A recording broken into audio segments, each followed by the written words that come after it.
Hello students, good morning all of you. आप सभी का स्वागत है हमारे इस प्लेटफॉर्म पर। प्यारे साथियों, मैं आज आपके लिए लेकर आया हूं रीजनिंग फाउंडेशन का कंप्लीट बैच। मेरा नाम है अंकुर गोला। मुझे टीचिंग लाइंस का 10 इयर्स का एक्सपीरियंस है। मेरी क्वालिफिकेशन एमएससी मैथमेटिक्स है। प्यारे साथियों, मैं आज इस रीजनिंग फाउंडेशन बैच के अंदर इससे रिलेटेड जितना भी इंफॉर्मेशन है वो सभी आपके साथ में शेयर करूंगा। और हम यहां पर दो चीजों के बारे में टारगेट करेंगे। फर्स्ट क्या है? फर्स्ट हमारे सामने ये है कि जब हम रीजनिंग की बात करते हैं तो रीजनिंग का बेसिकली सिलेबस होता क्या है। सेकंड, कि अगर हम रीजनिंग सिलेबस के बारे में जब हम बात कर रहे हैं तो बेसिकली हमें यहां पर यह भी समझना होगा कि जो रीजनिंग के टॉपिक्स होते हैं वो किन किन एग्जाम्स को कवर करते हैं। मतलब हमें यहां दो बातों का ध्यान ये रखना है कि किन किन एग्जाम्स में रीजनिंग पूछी जा रही है। सेकंड, कि जितना भी सिलेबस है तो वो सिलेबस किस एग्जाम्स में किस पार्ट को कवर करता है, हमें किस तरीके से यहां पर प्रिपरेशन करना है। चलो अब हम शुरुआत करते हैं। देखो, जैसे कि यहां पर लिखा हुआ है रीजनिंग फाउंडेशन बैच। इस रीजनिंग फाउंडेशन बैच में मैंने रीजनिंग से रिलेटिव सभी चैप्टर्स, जैसे कि आपको देखा फर्स्ट चैप्टर लिखा हुआ calendar, coding decoding, pair formation, alphabetical series जिसको वर्ण श्रेणी बोलते हैं, लेटर सीरीज अक्षर श्रेणी, वर्ड फॉर्मेशन शब्द गठन, डिक्शनरी शब्दकोश के प्रश्न आ जाए, जंपलिंग के क्वेश्चंस आते हैं जिसे अक्षरों का तार्किक क्रम होता है अगर हम बात करते हैं। अगर मैं बात करता हूं किसकी, नंबर सीरीज की, तो नंबर सीरीज के आपने क्वेश्चंस देखे हैं एग्जाम्स में। मिसिंग नंबर्स होते हैं, जब हम मिसिंग नंबर फाइंड आउट करते हैं कि कोई भी सीरीज अगर उसमें मिसिंग नंबर है तो वो किस तरीके से रिलेटेड होता है। अगर मैं एनालॉजी बात करता हूं जिसको सादृश्य कहते हैं, ठीक है। देन उसके बाद आता है आपका odd one out. Odd one out यानी हम उसका क्लासिफिकेशन करते हैं, तो किसी एक को वहां से फाइंड आउट करते हैं। अगर मैं बात करता हूं कोडेड इक्वेशन का, कोई इक्वेशन कोडेड कर दी जाएगी, उसको सिंप्लीफिकेशन करना है। देन उसके बाद डाइस चैप्टर, जैसा हम खेलते हैं लूडो, जिसको क्या कहते हैं, डाइस, लूडो खेलते हैं, उसी की बात कर रहे हैं यहां पर, डाइस। फिर उसके बाद आता है बेटा क्यूब एंड क्यूबॉइड, घन और घनाभ, काउंटिंग ऑफ फिगर। अगर हमारे पास कोई भी फिगर है और अगर हमें उसमें कुछ काउंट करने, काउंट क्या करते हैं, जैसे रेक्टेंगल काउंट कर सकते हैं, नंबर ऑफ ट्रायंगल काउंट करते हैं, तो उसी से रिलेटिव्स क्या करना है, हमें आकृतियों क्या करनी है, यहां पर गणना करनी है। फिर उसके बाद आता है बेटा क्या, ब्लड रिलेशन के क्वेश्चंस आते हैं, रक्त संबंध के क्वेश्चंस आते हैं कि आपने रक्त क्वेश्चंस के आपने देखा किस टाइप के क्वेश्चन बनते हैं। अगर मैं बात करता हूं नेक्स्ट की, तो क्या आता है क्लॉक, क्लॉक जिसको घड़ी कहते हैं, ठीक है। देन उसके बाद आता है डायरेक्शन एंड डिस्टेंस, दिशा और दूरी। जब हम अपने दाएं चलते हैं बाएं चलते हैं, लास्ट में उसमें क्वेश्चंस बनते हैं कि बताओ किस डायरेक्शन में मूव कर रहा है, किस दिशा में वो चल रहा है, तो उससे रिलेटेड क्वेश्चंस आते हैं। स्लोप्स के क्वेश्चन आंसर हैं आपको, रैंकिंग टेस्ट के क्वेश्चंस यहां पर आपको देखने के मिलेंगे। अगर मैं बात करता हूं सीटिंग अरेंजमेंट की, तो सीटिंग अरेंजमेंट में सर्कुलर बेस क्वेश्चंस होते हैं, रेक्टेंगुलर बेस क्वेश्चंस होते हैं, तो और एक लाइंस पे बेस्ड क्वेश्चंस होते हैं। तो अलग अलग टाइप्स के यहाँ पर क्वेश्चंस बनते हैं इन चैप्टर्स के अकॉर्डिंग। इसी तरीके से आगे बढ़ेंगे तो यहाँ पर क्या आएगा, पजल्स आएगा, पहेली जिसको कहते हैं, वेन डायग्राम बनता है जिसके अंदर हम क्या बनाते हैं, डायग्राम बनाते हैं। और किसी भी डायग्राम को जब हम वेन डायग्राम की बात करते हैं तो बेसिकली हमें वहां पर सर्कल के थ्रू डिनोट करते हैं, किसके थ्रू, सर्कल के थ्रू डिनोट करते हैं। फिर हम नेक्स्ट पढ़ेंगे क्या, इनइक्वालिटीज के बारे में बात करेंगे। Machine input output, machine input output के बाद क्या आता है, स्टेटमेंट आर्गुमेंट जिसको हम कथन और तर्क कहते हैं। स्टेटमेंट आर्गुमेंट के बाद क्या आता है, स्टेटमेंट अजम्पशन आता है जब हम बात करते हैं कथन और पूर्वधारणा की। स्टेटमेंट कंक्लूजन, कथन और निष्कर्ष की बात करेंगे। कोर्स ऑफ एक्शन, कार्यवाही की बात करेंगे। कोर्स ऑफ इफेक्ट, कारण और परिणाम के बारे में हम पढ़ेंगे। देन आता है उसके बाद असर्शन एंड रीजनिंग, अभिकथन और कारण के बारे में डिस्कस करेंगे। डिसीजन मेकिंग, किस तरीके से आपको डिसीजन लेना है, जिसको हम कहते हैं निर्णय लेना बोलते हैं, ठीक है, उसके बारे में हम डिस्कस करेंगे। डाटा सफिशिएंसी, आंकड़े अपर्याप्त। तो इतना पार्ट जो मैंने अभी आपको यहाँ पर एक्सप्लेन किया है, ये बेसिकली रीजनिंग में वर्बल पार्ट आता है, ये रीजनिंग में वर्बल पार्ट आता है। देन उसके बाद हम बात करते हैं किसकी, नॉन वर्बल रीजनिंग की। सेकंड पार्ट जो हमारा रीजनिंग का बनता है वो क्या बनता है बेटा, नॉन वर्बल रीजनिंग बनता है। और नॉन वर्बल रीजनिंग के अंदर हमारे सभी क्वेश्चंस फिगर पे बेस्ड होते हैं। क्या किस पे बेस्ड होते हैं? बेसिकली नॉन वर्बल के अंदर सभी क्वेश्चंस जो होते हैं वो फिगर पर हमारे क्या होंगे? बेस्ड होंगे। उस फिगर पे बेस्ड क्वेश्चंस में कौन कौन से चैप्टर होंगे? जैसे आपको मिरर एंड वाटर इमेज के क्वेश्चंस मिलेंगे, जिसको कहते हैं दर्पण और क्षैतिज प्रतिबिंब। अगर मैं बात करता हूं किसकी? पेपर कटिंग एंड होल्डिंग, कागज को आपको मोड़ना है, देन उसके बाद उसको कट करना है, तब आप फाइंड आउट करते हो कि उसमें फाइनली किस तरीके का वहां पर क्या बनती है? फिगर आपको दिखाई देती है। तो उस टाइप के क्वेश्चंस, एम्ब्रॉयडरी फिगर, छिपी हुई आकृति पता करनी है आपको, कंप्लीशन ऑफ फिगर, अगर कोई फिगर इनकम्प्लीट है तो उसको क्या करना है? कंप्लीट करना है। तो उसके लिए आपको 4 ऑप्शंस मिलते हैं, वहीं से हम फाइंड आउट करते हैं। ग्रुपिंग ऑफ फिगर करते हैं, एक जैसी आकृति का हम समूह बनाते हैं, देन सीरीज निकालते हैं। एक सीरीज हमारे पास वर्बल में आएंगे, जहां पर हमें नंबर सीरीज मिलेगा, अल्फाबेटिकल सीरीज मिलेगा। लेकिन अगर हम नॉन वर्बल की बात करेंगे तो यहां पर जो सीरीज होगी वो बेसिकली बेस्ड होगी किस पे?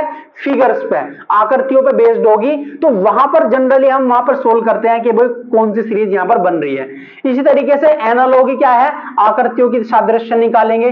क्लासिफिकेशन करेंगे, हमारे पास फिगर्स बनी हुई होगी, हमें ये फाइंड आउट करना होगा कि कौन सी फिगर जो है वो डिफरेंट है, अलग है, ठीक है नहीं? इस टाइप के क्वेश्चन। देन उसके बाद आता है फिगर फॉर्मेशन, यानी आकृति को आपको क्या करना है? कंबाइन करना, आकृति को जोड़ना है। एंड देन उसके बाद क्या आता है? Dot situation. यानी डॉट सिचुएशन क्या होगा कि एक फिगर के अंदर कहीं पर एक डॉट होगा, देन उसके बाद क्या करते हैं? उसमें डॉट वो चेंज होता है, तो हमें उसका रोटेशन चेक करना पड़ता है कि उसका रोटेशन किस तरीके से आएगा। तो ये जो मैंने अभी आपको सामने चैप्टर्स लिखे हैं, ये बेसिकली रीजनिंग फाउंडेशन के अंदर आते हैं। और रीजनिंग में अगर आप इंडिया के अंदर किसी भी जनरल कंपटीशन का एग्जाम दे रहे हो, ठीक है, किसी भी जनरल कंपटीशन का अगर आप एग्जाम दे रहे हो, तो ये सिलेबस हर एक एग्जाम्स को क्या करने वाला है? कवर करने वाला है, ठीक है, हर एक एग्जाम्स को कवर करने वाला है। अगर मैं बात करता हूं किसी एग्जाम्स की, जैसे मैंने आपसे कहा कि एक तो हम बात कर रहे हैं कि इसके सिलेबस के अकॉर्डिंग बात कर रहे हैं कि बेसिकली सिलेबस है क्या। तो अब देखो, ऐसा तो कुछ होता नहीं कि हर एग्जाम में ये जितना भी मैंने यहां पर सिलेबस लिखा हुआ है, ये हर एग्जाम्स में टोटल सिलेबस आता है।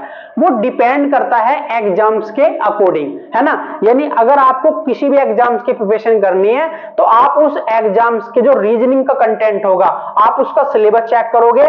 लेकिन ये बात कंफर्म है 100% कि जितना भी रीजनिंग का पार्ट होगा, वो रीजनिंग का पार्ट कहां से आएगा? टोटल इन चैप्टर्स के अंदर ही क्या होगा? वो इंक्लूड होगा, ठीक है। तो सबसे पहली बात तो ये हमने किसकी बात करी? सिलेबस की बात।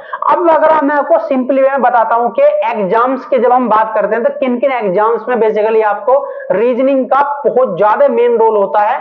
अगर उन एग्जाम्स के बारे में बात करेंगे तो देखो, सबसे पहले अगर मैं बात करता हूं किसकी? यूपीएससी की। किसकी बात करता हूं मैं? अगर यूपीएससी की बात करता हूं तो यूपीएससी में बेटा सिविल सर्विस में एक जीके का पेपर सेकंड होता है। क्या होता है? एक तो होता है जीके फर्स्ट एंड देन होता है जीके सेकंड। जीके सेकंड को हम क्या बोलते हैं? जनरली सी सेट बोलते हैं। क्या कहते हैं इसको? सी सेट बोलते हैं। तो यहां पर रीजनिंग का काफी वेटेज होता है। अगर मैं बात करता हूं सेकंड किसकी? अगर मैं एसएससी की बात करता हूं, एसएससी की, तो एसएससी के अंदर बहुत सारे एग्जाम्स हैं जो रीजनिंग के सिलेबस को कवर करते हैं। बहुत सारे एग्जाम्स और रीजनिंग के सिलेबस को कवर करते हैं। अभी एसएससी के अंदर कौन कौन से एग्जाम्स देखो, जैसे आप देखते हो सीजीएल, ये टॉप मोस्ट एग्जाम होता है एसएससी का, जिसको कंबाइंड ग्रेजुएट लेवल का एग्जाम बोलते हैं।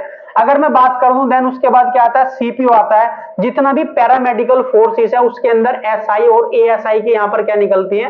पोस्ट निकलती है, ठीक है। पैरामेडिकल फोर्सेस जैसे दिल्ली पुलिस उसके अंदर इंक्लूड होगा, है ना, असम राइफल्स होगा, सीआईएसएफ होगा, सीआरपीएफ होगा। तो ये जितना भी पैरामेडिकल फोर्सेस है उसके अंदर इंक्लूड होता है क्या? सीपीओ। यहां पर एसआई और एएसआई के यहां पर फॉर्म निकलते हैं, पोस्ट निकलती है। देन उसके बाद एक एग्जाम होता है एसएससी में सीएचएसएल।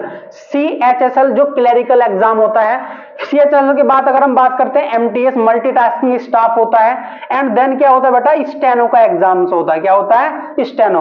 और भी यहां पर क्या होता है? डिपार्टमेंटल कुछ एग्जाम्स होते हैं जो कवर किसको करते हैं? एसएससी को करते हैं। तो ये जितने भी एसएससी के एग्जाम हैं, इन सभी एग्जाम्स में आपको ये जो मैंने चैप्टर, ये जो सिलेबस लिखा हुआ है, ये आपको यहां पर देखने को मिलेगा। फिर देन हम थर्ड नंबर पर बात करेंगे तो आप देखते हो रेलवे के एग्जाम। अगर आप देखते हो किसके?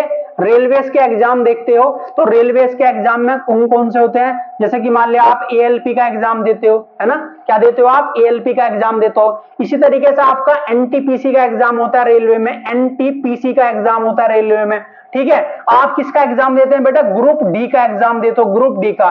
तो इसी तरीके से रेलवे से रिलेटेड एग्जाम्स होते हैं हमारे, वो भी यहां पर आपको देखने को मिलेंगे यहां पर, ठीक। देन अगर मैं टीचिंग की भी बात करूंगा, किसकी बात करूंगा, टीचिंग की, तो टीचिंग के जो एग्जाम्स होंगे, टीचिंग के जो एग्जाम्स होते हैं वहां पर भी आपको क्या मिलेगा, रीजनिंग का पार्ट मिलेगा। ऐसे अगर मैं डिफेंस की बात करता हूं बेटा, डिफेंस अगर मैं बात करता हूं, अगर मैं डिफेंस की बात करता हूं कि जैसे मान लिया आप एक एग्जाम देते हो एएफ कैट के एग्जाम, क्या देते हो, एएफ कैट का एग्जाम देते हो, या और भी एग्जाम्स होते हैं डिफेंस के अंदर, जैसा आप अगर आप अग्निवीर के लिए प्रिपरेशन कर रहे हैं तो वहां पर भी क्या होता है, बेसिक रीजनिंग वहां पर क्या होता है, पूछा जाता है, ठीक है। और फिर देन उसके बाद अगर हम बात करते हैं लास्ट में, तो उसके बाद एक पोर्शन बचता है हमारा जिसको हम क्या कहते हैं, बैंक के एग्जाम बोलते हैं, ठीक है। तो बैंक के एग्जाम की बात करूंगा तो यहां पर आपको जनरली एक तो आपको पीओ की पोस्ट के लिए यहां पर मिलता है जनरली, है ना, किसके लिए, पीओ के लिए मिलता है। देन एक मिलता है आपको एसओ के लिए, और एक मिलता है आपको क्लर्क के लिए।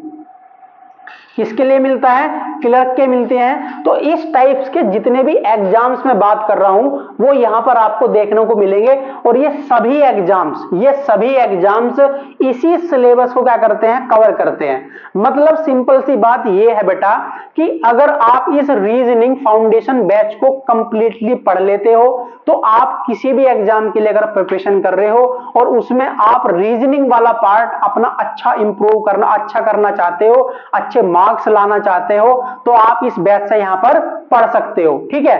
देन उसके बाद जनरली क्या होता है कि अगर हम बात करते हैं किसकी, बैंक की बात करते हैं, तो कहीं ना कहीं बैंक का जो पोर्शंस होता है रीजनिंग का वो एक सेलेक्टेड पोर्शन होता है। क्या होता है, उसका एक सेलेक्टेड पोर्शन होता है जनरली। उस सेलेक्टेड पोर्शन के अंदर जैसे कि मान ले यहां पर मैंने चैप्टर्स लिखे हुए हैं, अगर मैं चैप्टर्स की बात कर रहा हूं तो अप्रोक्स लगभग 44 यहां पर चैप्टर इंक्लूड हो रहे हैं, ठीक। 44 या 45 समथिंग चैप्टर रीजनिंग के अंदर आते हैं, ठीक है। अगर इन 45 चैप्टर के बारे में बात करेंगे तो केवल बैंक में, केवल और केवल बैंक में 17 to 18 17 से 18 चैप्टर्स केवल ऐसे होते हैं जो बैंक में पूछे जाते हैं। यानी जो स्टूडेंट्स बैंक के लिए पढ़ेंगे हमारे बैच में, अगर हम रीजनिंग फाउंडेशन बैच की जिसके बारे में बात कर रहे हैं, अगर वो स्टूडेंट इस रीजनिंग को पढ़ेंगे तो उसमें केवल आपको 17 से 18 चैप्टर्स ही पढ़ने बैंक के लिए, ठीक है। अब होगा क्या, मैं तो इंडिविजुअल सभी चैप्टर्स को आपको 1 by 1 यहां पर रीड कराता रहूंगा, पढ़ाता रहूंगा, ठीक है। लेकिन आपको ये इन्फॉर्म करूंगा मैं कि जब भी मैं किसी चैप्टर के बारे में स्टार्टिंग करूंगा, कोई चैप्टर आपका स्टार्ट करूंगा पढ़ाना, तो वहां पर मैं आपको एक्सप्लेन कर दूंगा कि वो चैप्टर बैंक के अंदर इंक्लूड होगा या नहीं होगा। जैसे कि मैंने बताया कि ये टोटल जो चैप्टर्स हैं, इन टोटल चैप्टर्स में केवल 17 और 18 चैप्टर ऐसे हैं जो बैंक में जनरली पूछे जाते हैं। अगर हम लेवल की बात करते हैं तो लेवल आपका दोनों तरीके से मेंटेन होगा, यानी और एग्जाम्स के अकॉर्डिंग भी मेंटेन करेंगे, और अगर हम बैंक की बात करेंगे तो उसके अकॉर्डिंग सब सारा सिलेबस क्या करेंगे, हम यहाँ पर मेंटेन करेंगे। और देखो जैसे कि मान लिया मैंने बोला कि ये टीचिंग के एग्जाम आ जाते हैं, डिफेंस एग्जाम आते हैं। अब डिफेंस के अंदर क्या होता है कि जैसे कि मान लिया आप बात करते हो स्टेट एग्जाम्स की, किसकी बात करते हो, अगर आप यहां पर स्टेट एग्जाम्स की बात करते हो तो स्टेट एग्जाम्स के अंदर जैसे कि आप पुलिस के एग्जाम देखते हो, क्या देखते हो, पुलिस के एग्जाम देखते हो। जैसे यूपी पुलिस का एग्जाम होता है, हरियाणा पुलिस का एग्जाम होता है, एमपी पुलिस का एग्जाम होता है, दिल्ली पुलिस का एग्जाम्स होते हैं। तो ये बहुत सारे एग्जाम्स हैं जो बेसिकली किस पर डिपेंड करते हैं, वो स्टेट एग्जाम्स के बारे में बताते हैं, ठीक है। तो स्टेट एग्जाम में कांस्टेबल की वैकेंसी भी आती है और एसआई की यानी सब इंस्पेक्टर की भी यहां पर वैकेंसी आती है, ठीक है। तो यहां पर बस मुझे आपको केवल और केवल ये इंफॉर्मेशन प्रोवाइड करानी थी, ठीक। यहां पर जितना भी ये सिलेबस मैं कंप्लीट कराऊंगा, ये पूरा सिलेबस अप्रोक्स लगभग आपको 3 to 4 मंथ में यहां पर कंप्लीट मिल जाएगा, ठीक है। देन उसके बाद और अगर हम सेकंड बात करते हैं कि किस तरीके से पैटर्न रहेगा, तो आपको डे टू डे क्लास में कि आप कौन सा चैप्टर हम स्टार्ट कर रहे हैं उसके अकॉर्डिंग हम कौन क्वेश्चंस को डिस्कस करेंगे, वो हम आपको क्या करते रहेंगे, अपडेट करते रहेंगे। तो बस अभी मेरे को क्या करना था, ये केवल हमारी इंट्रो क्लास थी, इस इंट्रो क्लास में केवल मुझे ये एक्सप्लेन करना था कि बेसिकली सिलेबस है क्या हमारा और हम किस तरीके से यहाँ पर प्रिपरेशन करने वाले हैं, ठीक है, किस तरीके से क्या क्या हम कवर करने वाले हैं, या हम किन किन एग्जाम्स के बारे में यहाँ पर डिस्कस कर रहे हैं, किन किन एग्जाम्स में रीजनिंग का पार्ट पूछा जाता है, ठीक है। तो मैं उम्मीद करता हूं आपको जितनी भी बातें मैंने बताई हैं इस रीजनिंग फाउंडेशन बैच से रिलेटिव आपने अच्छे से सुना है, और जो बच्चे जिन जिन एग्जाम्स के लिए प्रिपरेशन कर रहे हैं वो इस रीजनिंग फाउंडेशन बैच को जरूर देखिए। मैं उम्मीद करता हूं, मैं आशा करता हूं कि आप इसको अच्छे से फॉलो करेंगे, और मैं आपको विश्वास दिलाता हूं अगर आप इस पूरा रीजनिंग फाउंडेशन बैच को ध्यान से पढ़ते हो तो आप किसी भी एग्जाम्स में अगर बैठोगे तो आप सभी क्वेश्चंस को बहुत ही इजीली सोल्व कर लोगे। इजीली सोल्व मैं इसलिए बोल रहा हूं कि अगर जब मैं इन क्वेश्चंस को आपको पढ़ाऊंगा, आपको मेथड्स बताऊंगा, तो आप विश्वास कीजिए कि आप बहुत जल्दी क्वेश्चन सोल्व करोगे। मतलब आप जो है कि कुछ क्वेश्चंस तो ऐसे करोगे आप ओरली बताना स्टार्ट करोगे, ठीक, या जिन क्वेश्चंस में हम मेथड यूज करेंगे तो वो बहुत ही ट्रिकी मेथड होंगे, बहुत छोटी छोटी अप्रोच होंगी और आप उस क्वेश्चंस को इजीली सोल्व कर सकते हो, ठीक है। तो बच्चों अभी यहीं पर इसको रोकते हैं, इतनी बातें बतानी थी, तो आज के लिए इतना ही, थैंक यू।